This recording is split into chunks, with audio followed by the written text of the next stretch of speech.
미래세트5에서 나온 것 중에 제가 제 생각하고 비슷하게 생각이 들어서 소개하는 겁니다. 여기 보시면은 이 초기 웨어러블은 실패를 했죠. 근데 지금은 이제 이 외연 확장성 요거를 좀 본다고 보시면 좋을 것 같고요. 초창기에 이제 그 웨어러블이 왜 실패했냐, 특히 핏빛 같은 경우 실패한 이유가, 저도 이제 웨어러블 워치를 차고 있지만 제가 핏빛도 써봤거든요. 근데 처음에만 좀 신기해하지 실제 나한테 확실한 도움을 줄 만한, 그러니까 일반인이, 그러니까 아픈 사람 말고 일반인이 생각하기에 특별하게 도움이 될 만한 그런 걸 못 줬다는 거죠. 여기서도 의미 있는 생체 지표를 못 줬다는 부분이고요. 두 번째는 제대로 된 그 솔루션을 제시하지 못했다는 거죠. 특별한 솔루션 제공이 없었다. 이렇게 보시면 기존에 다 실패했는데 이 접근 방법에서 실패한 거죠. 손에 찬다는 의미에서 헬스케어 기기로 접근을 처음에 하다 보니까 대부분 실패하죠. 처음 차다가 이제 다 퍼져버리는 그러한 흐름이었다는 거고요. 그 다음에 이제 여기 그런 내용이 밑에 어렵게 쓰여 있는 거죠. 의료산업이 이제 환자로 국한되지만 치료라는 명확한 목적이 있어서 다른 산업보다 충성도가 높고 가격 민감도가 낮지만 이런 게 이제 정확하게 분석이 안 됐다는 걸 말하고 있는 거죠. 그래서 어떻게 바뀌었냐, 결론적으로 말하면 만성 질환자를 위한 관리 제품과 암 치료기기, 스마트워치 이런 식으로 이제 세 가지가 바뀌고 있는 트렌드라는 거죠. 비즈니스 모델이 새로 이제 대부분 만성 질환이라고 하면 대부분 다 아시다시피 당뇨, 그죠? 시가총액 40조 원이 넘는 기업도 등장하는 그런 모습이기 때문에 어마어마하게 커질 걸로 보고 있고, 특히 헬스케어 전체적으로도 뭐 고용 유발 효과가 거의 4천만 명에 이르니까 이 부분은 계속 지켜봐야 된다, 이렇게 보시면 좋을 것 같고, 암 치료기 쪽도 향후에 계속 커질 수 있는 분야다, 이렇게 보시면 좋을 것 같습니다. 스마트워치는 당연히 이제 애플워치를 강조하는 부분이고요. 그렇게 해서 보시면은 여기에 그 웨어러블 업체들 주가가 큰 폭으로 최근에 이제 상승하고 있는데, 미국 정부가 상당히 전향적인 정책을 실시하는 거, 이거에 대해서, 이런 정책에 대해서 알고 있어야 되는 거죠. 그 내용이 뭐냐면, 이 기존의 병원에서만 쓰였던 장비를 가정에서 사용할 수 있게 일시적으로 풀어준 거지만 한다든지, 그 다음에 가정용 의료기기를 병원 내에서 사용할 수 있게 하는 정책, 이런 게 서로 열려가면서 시장이 좀 이렇게 확대되는 거, 이런 게 보인다, 이렇게 보시면 좋을 것 같고, 특히 저번에도 말씀드렸지만 보험 관련, 보험이 적용되는 이런 부분을 확실하게 좀 지켜봐야 된다. 그리고 저번에도 계속 말씀드리지만 이거에 대해서는 논쟁이 좀 있어요. 여기서는 뭐냐고 했냐면, 원래는 헬스케어하고 디지털 테크가 만나면 이 테크가 좀 주도를 할 걸로 보고 있잖아요. 근데 여기서는 뭐냐면, 주도는 거기서 하지만 성공 여부는 디지털이 아니고 헬스케어에 달려있다고 보는 거죠. 약간의 관점의 시각의 차이가 좀 있긴 있습니다. 그래서 기업들은 뒤에 보시면 좋을 것 같은데, 당뇨에 관련된 기업들, 덱스콤이나 리본고 있고, 뭐 부정맥 관련해서 알리듬 있고, 뭐 특히 여기 만성 폐쇄성 질환이죠, COPD가 에스메드라는 게 있고, 뭐 스마트워치는 당연히 애플이고, 이런 식으로 기업들이 있으니까 뭐 뒤에 보면 될 것 같고요. 그러면 핏빛은 왜 실패했는지에 대해서 아까 이야기했던 부분이죠, 그죠? 진료 데이터, 특히 이제 의료 데이터라는 게, 건강 관련 데이터라는 게 대부분 이제 병원에서만 나오는데, 우리 일상생활에 건강에 미치는 영향이 10%에 불과한 건데, 대부분의 데이터는 일상생활에서 나오는 거죠. 그런 게 좀 많은데, 그게 실제로 일상생활에서 나오는 건강 데이터가 실제 건강을 위해서 이제 쓰여지지 못했기 때문에 그런 게 좀 있는 거죠. 실제 뭐 아시다시피. 자, 여기 이제 실패한 두 가지가 있는데, 그 두 가지가 뭐냐면, 재미를 넘어서는 효용을 제공하지 못했다. 그래서 사람들이 관심이 멀어지는 그러한 거는, 그 다음에 이제 뭐냐면, 디지털 헬스 케어를 하기 위해서는 보통 이제 어떤 데이터를 측정할 건지, 그리고 그 데이터를 어떻게 측정하는가 하고 어떤 솔루션을 제공하는지, 이런 여기에 대한 고민이 많이 부족해서 그랬다, 이런 식으로 이제 이야기가 있고, 이런 거에 대해서 이제 헬스케어 웨어러블이 가장 실패한 거는 이 생체 지표. 이 생체 지표라는 게 체온, 혈압, 맥박, 산소 포화도, 심전도, 혈당, 심박수 이거 이렇게 측정하기 쉽지는 않아요. 심전도는 좀 그런데 체온도 그렇게 지금 체온까지 재는 건 없잖아요. 혈압도 그렇고요. 혈당은 뭐 워치로는 안 되고 실제 이제 특화된 걸로만 되니까 그렇게 좀 보면 좋을 것 같고. 하여튼 이런 식으로 해서 실패했다. 그래서 비즈니스 모델에서 만성질환, 암치료, 아까 말했던 스마트워치 쪽으로 되는데, 제가 이제 애플에 대해서 이야기했던 거는 헬스케어 기기로 접근한 게 아니고 뭘로 접근했냐면 시계로 접근한 거죠. 워치로 접근한 거예요. 근데 핏빛은 건강관리, 헬스케어로 접근한 거죠. 그러니까 처음에 접근이 시계로 접근하면 사람들이 바운더리가 엄청 크잖아요. 잠재적인 고객이 엄청 많은데 헬스케어로 접근하게 되면 그게 바운더리가 너무 좁죠. 그러니까 먼저 이렇게 생태계를 많이 구축한 다음에 시계로서의 어떤 그걸 명확하게 보여준 다음에 그 부가 기능으로 헬스가 좀 들어가는 게 있는 거죠. 그러니까 첫 번째 이제 만성질환 쪽은 당연히 당뇨병, 뭐 심혈관 이쪽 기업들이기 때문에, 그 다음에 폐질환, 무호흡증, 보통 코골이 많이 하시면 이런 쪽도 해당이 되겠죠. 그 다음에 암치료 쪽도 니즈가 상당히 크기 때문에 좀 봐주면 좋을 것 같고요. 특히 웨어러블을 활용한 전기 장치 치료법이라고 요게 있는데, 이 뒤에 그림 보시면은 이런 식으로 뇌에다가 전기장을 쐬서 이 암세포가 증식하는 걸 방해해서 줄이는 그런 효과를 나타낸 거죠. 그래서 이렇게 많이 호전되는 비교해서 이렇게 보여주고 있는데 상당히 좀 좋아졌다. 1형 당뇨, 2형 당뇨에 대해서는 뭐 이런 설명은 안 할게요. 1형 당뇨는 유전적인 어린 소아, 2형 당뇨는 인슐린, 뭐 이런 나이가 들면서 이 당뇨에 관련해서는 특히 이제 이 1형 당뇨에 대해서는 유병률이 좀 높다는 거죠. 계속 당뇨 환자는 계속 늘어나는 거고, 지출 자체도 뭐 금액이 어마어마하게 늘어나는 게 보십니다. 뭐 3,760억 달러에서 7,270억 달러, 그 다음에 2045년 9,580억 달러. 어쩔 수 없어요. 이거는 뭐 한번 이렇게 되면 평생 안고 가야 하는 병이니까 계속 관리를 해줘야 되잖아요. 특히 미국 보시면은 헬스케어 지출 규모가 다른 나라에 비해서 월등히 높죠, 월등히. 당뇨는 생각보다 중국이 워낙 인구가 많다 보니까 많은 거지. 이렇게 인구 순으로 보면 많은 거죠. 당뇨 관련해서 완치가 안 되다 보니까 관리를 해야 된다는 거죠. 그러니까 이런 쪽으로 이제 헬스케어 웨어러블이 이제 들어간다는 부분이고, 특히 이게 발전하게 되는 거는 보험수가, 그러니까 보험이 적용되는 부분이 결국엔 시장을 전체적으로 키우는 그런 모습이다. 이렇게 보시면 좋을 것 같고요. 전 세계적으로 자신이 당뇨병인지도 모르는 사람이 46%래요. 그 절반이 자신이 당뇨병인지 모르고 살아가는 거죠. 특히 이제 약간 소득 수준이 낮은 데는 더 하겠죠. 경제 수준과 비례할 수밖에 없는 거다. 이렇게 보시면 좋을 것 같고, 돈을 많이 쓸 수밖에 없는 거죠. 자, 아까 말했던 1형 당뇨는 소아 당뇨죠. 그래서 아동 환자, 특히 이제 유전적인 요인이 좀 강하고, 1형 당뇨 환자 같은 경우는 연속 혈당 측정기, 자동 인슐린 주입기가 필요해요. 그거 안 해주면 저거 되잖아요. 저혈압처럼 저혈당으로 그냥 확 쓰러지나요? 저 고등학교 때 같은 반에 있던 애가 갑자기 수업 듣다가 쓰러지면 옆에 얘가 가방에서 열어갖고 콜라 이렇게 막 먹였거든요. 근데 이제 이런 인슐린 패치 뭐 장비들은 엄청나게 이제 많이 늘어나고 있죠. 이런 쪽으로. 대부분 이제 주사에서 뭐 패치 형태로 이렇게 바뀌고 있는 겁니다. 이게 패치 형태가 이제 웨어러블이라고 보는 거죠. 자, 그다음에 이제 실질적으로 뭐 여러 방식이 있습니다. 여기는 보시다시피 이제 이 패치 형태는 이렇게 텍스콘과 에버시 2파전이고, 이 자동 인슐린 주입기 펌프 패치 형태로 뭐 이런 식은 메드트로닉 있고 인설트 뭐 여러 가지 이런 회사들이 있어요. 그래서 기업들 간에 이렇게 보이고 있는데, 결국에는 이 3세대에 보시면 이런 장비들이 쓰인다.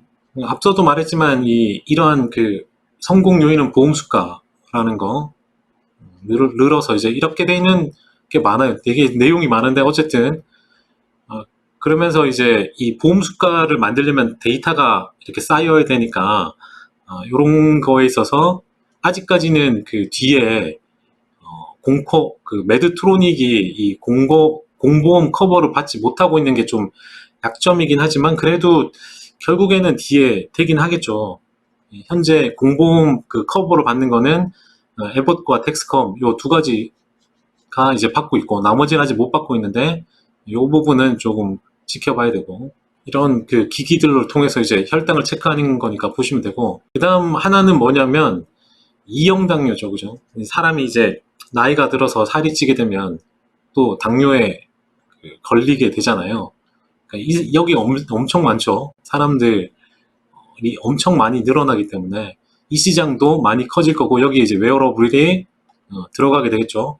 그러려면 어떤 그 장비로부터 내가 얼마나 저기 수치가 있는지를 알아야 되니까 이 상호 연결성 이런 부분 그런 것도 좀 중요하고 그래서 그 당뇨 관리 앱이 이제 최근에 많이 오르는 뭐 리봉고 이런 게 좀 대표적이다 이렇게 보시면 좋을 것 같고요. 자, 이형 아까 말했듯이 그 연계 소프트웨어하고 연계, 그러니까 앱하고의 어떤 그런 게 중요하고 임상 데이터 이런 것도 상당히 중요하기 때문에 얼마나 잘 연계해서 데이터를 잘 가져오고 24시간 체크를 잘해서 그게 중요하다 그 부분이기 때문에 좀 보면 좋을 것 같아요. 여기 보시면 실시간 어떤 리얼타임으로 체크하는 기능들이 있잖아요.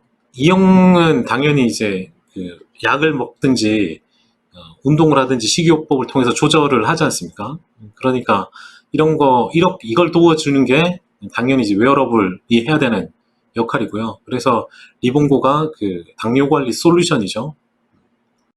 얘는 이제 뭐 서브스크립션을 하기 때문에 가입자가 어마어마하게 지금 최근에 늘고 있는 거 보시고 가입하면 이렇게 키트를 보내주는 이거 받아가지고 이제 관리하는 거죠. 에봇도 마찬가지로 이렇게 되면은 데이터가 왔다 갔다 하는 거니까 상호 연결성 부분. 판매 채널 이 문제는 이제 약국으로 들어가게 되면 어마어마하게 많이 늘어나는데 이건 좀 지켜봐야 돼요. 자, 그 다음에 부정맥도 마찬가지고요. 이거 심장 관련이니까 심방세동 뭐 이런 이야기 이 관련 회사들 뒤에 보면 나오는데 여기도 미국에선 상당히 많죠. 일단 대부분 이제 부정맥 관련해서는 순간 잘 못 느끼잖아요, 이게. 자기가 이제 부정맥이고 심방세동이 있는지 잘 모르잖아요. 네, 이게 잘못 놔두면은 늦으면 안 되니까 그러니까 그걸 이제 빨리 캐치를 해야 되잖아요, 그죠? 그거 관련해서 기기들 보시면 좋을 것 같고요. 이거 보시다시피 심방세동 환자의 3분의 1이 무증상 환자. 그래서 조기에 감지를 해야 되기 때문에 이 환자들의 입장에서는 상당히 중요하죠. 잘못하면은 뇌졸중이 오면서 뭐라 그러나요? 이거 반신 불수처럼 이렇게 한쪽을 못 쓰게 되거나 잘못될 수도 있고 모니터 할 수 있는 이런 장비들을 설치를 해야 되거든요. 이렇게 몸에 달아야 돼요. 이런 기능들도 있고 그거에 관해서 이제 아이리듬이라는 거 그런 회사들 여기 보시면 지오라는 거를 붙여갖고 한다 이렇게 보시면 되고요. 당연히 아까 그림처럼 편의하죠. 그러니까 편의하고 임상 데이터를 바로 이제 48시간이 지나면은 감지가 되는 환자가 50% 이상이니까 상당히 데이터가 정확한 거죠. 메드트로닉은 이 제품을 판매해서 돈을 벌지만 아이리딤은 어떻게 해요? 의사를 대상으로 데이터 분석 서비스를 제공해서 돈을 버는 아주 독특한 구조예요. 그래서 요거는 좀 지켜보면 좋을 것 같고요. 그래서 뭐 지오 슈트라는 것도 있고 뭐 하는데 어쨌든 이런 내용들이 있다 보시면 좋을 것 같고요. 여기 말하는 지오 슈트 뭐 이런 부분 보시면 좋을 것 같고 이런 기존 뭐 좋은 이유가 이 회사가 계속적으로 좋은 이유가 기존 시장 침투율을 계속 확대시키고 있어요. 얘네들이. 그래서 계속 늘어나고 있는 게 있고 그 다음에 되게 작게 만들어서 사람들이 쓰게 쉽게 만들었죠. 아까 아까 말했던 뭐 심방세동도 그 이야기고 쭉 넘어갈게요. 그 다음에 이제 항암 치료, 아까 말했던 그림에서 보셨던 전기장 치료, 전기장을 이렇게 몸에 쐬서 핵심은 그거예요. 그러니까 암 세포가 증식하는 걸 방해하는 거. 그게 이제 대부분 암하면 이제 외과적인 수술을 하거나 방사선 치료를 하거나 항암제를 맞아야 되잖아요. 그러니까 요 세 가지에다가 이 그림처럼 여기 방사선 쐬서 막 이렇게 하는데 이거는 이제 여기 보시다시피 암의 체세포 분열에 영향을 미치는 단백질이 있는데 이게 뭐 튜볼린이라는 게 있고 이 셉틴이라는 게 있는데 이거를 이제 위치를 전기장으로 교란시키는 거죠. 그렇게 해서 분열을 방해해서 암세포가 자연스럽게 사멸하게 하는, 이렇게 보시면 좋을 것 같습니다. 이거 하나뿐만이 아니고 이제 병행해서 이제 치료할 경우 치료 효과가 좀 뛰어나다는 거죠. 뭐 이것도 만약에 여기가 이제 더 뛰어나려면 보험 수가하고 임상이 좀 많이 늘어나야 되기 때문에 이런 건 좀 지켜보긴 해야 됩니다. 아직 범위가 좁으니까. 노보큐어라는 회사인데 가능성은 상당히 높아지고 있는 거죠. 이걸 이제 전기장 치료가 다양한 암으로 이제 적용이 돼야 되는데 그거는 좀 앞으로 좀 더 지켜봐야 돼요. 그죠? 장점이 확장성이니까 많이 늘어나면 좋을 것 같고 그게 어떻게 되는지 한번 지켜보면 좋을 것 같죠. 아까 말했던 그 애플 같은 경우는 워치라는 관점에서 보면 좋을 것 같다. 사람들이 이제 그 시계의 기능, 그러니까 일상에서 계속 차려면은 시계의 기능과 디자인 부분 그런 걸 더 중요시해야 되는데 처음에 접근 방법이 헬스케어로 접근하게 되면 핏빛은 되게 이렇게 처음에는 가늘고 밴드 형태니까 운동을 열심히 하더라도 그걸 계속 차게 되지 않더라고요, 저도. 그래서 그런 부분, 그 다음에 이제 이 데이터에 의사가 접근하는 부분, 뭐 이런 것도 좀 있고요. 어쨌든 이 헬스케어 쪽에 워치에서 헬스케어 쪽으로 확장되는 그런 부분을 많이 향후에도 이제 애플이 할 걸로 보여지기 때문에 여기 보시면은 이 애플 워치를 활용한 서비스 상당히 많아요. 뇌졸중, 치매, 웰리스, 뭐 여기도 유전체 분석, 그 다음에 부정맥 환자 스크리닝,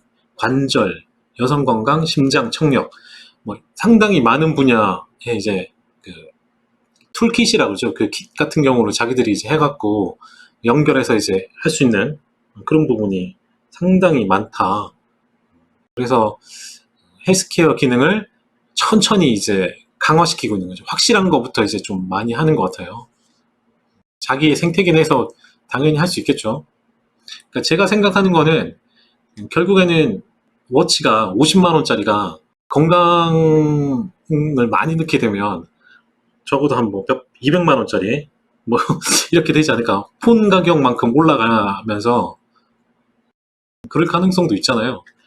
시계, 좋은 시계 뭐 몇백만 원짜리도 사는데 그럴 가능성도 있고. 그 다음에 이제 수면 무호흡 관련해서 이런 회사들도 있는데 양압기인가요? 양압기 이거 하잖아요.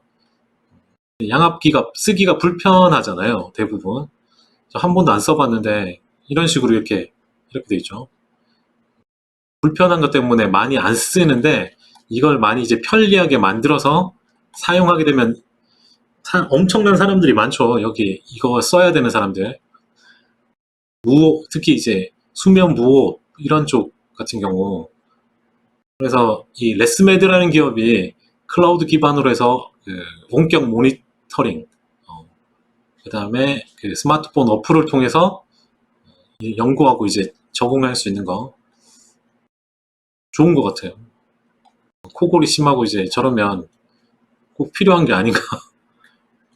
그 다음에 이제 아까 말한 만성 폐쇄성 질환 이것도 마찬가지죠. 이런 거는 아주 사람들이 많이 잘 모르니까 그냥 넘어가긴 할 텐데 어쨌든 이쪽도 디지털 활용이 이제 들어간다. 여기 보시면 이거 뭐라 그러죠? 이거 그 천식 환자들이 쓰는 그 이런 형태로 된 걸로 이거 그 호흡하면 여기서 다 알려주는 거죠, 그죠?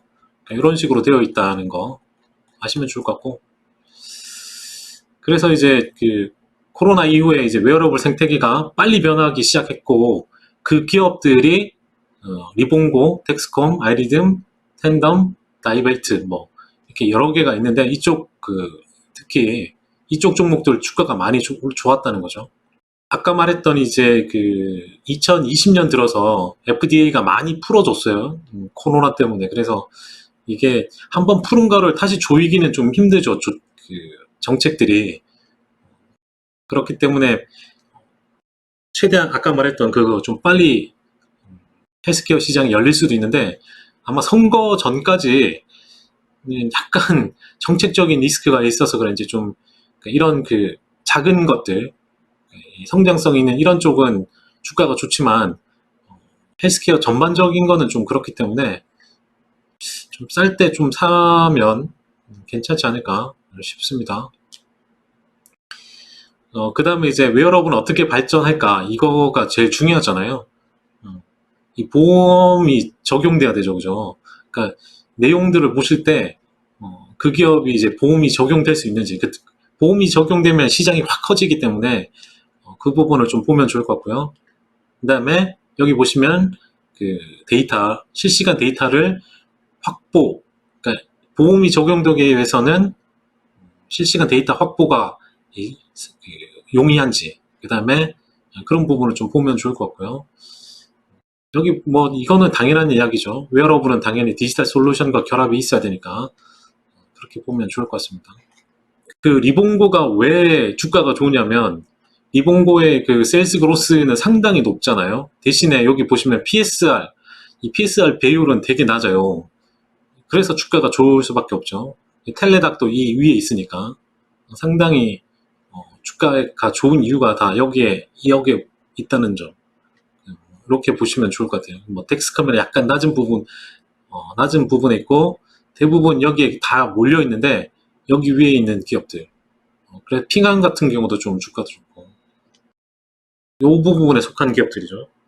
여기에서의 접근은 디지털 접근이 아닌 헬스케어 접근이에요. 디지털이 먼저 되고 나서 헬스케어를 어떻게 접근시키냐, 이게 이제 성공 분야라는 거죠.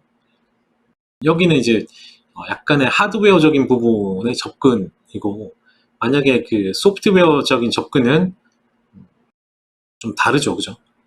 여기서는 좀 반대적인 이야기죠. 구글의 그 핏빛이 구글이 핏빛의 데이터를 산 게 아니라고 하드웨어를 구매했다, 이렇게 보고 있는 거예요. 여기 보시면은 활동량 측정기를 판매를 상당히 많이 했기 때문에 여기에 대한 그 서플라이 체인, 이 유통망, 이런 거를 얘들이 샀다고 여기서는 보고 있어요.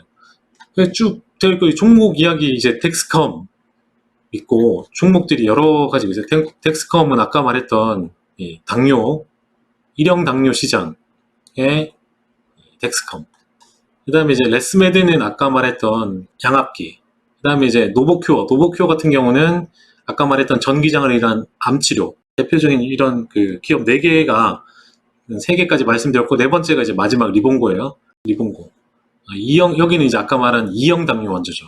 아까 맨 앞에 봤던 건 1형 당뇨고, 여긴 2형 당뇨고, 확실히 좀 구분해서 좀 보시면 좋겠습니다.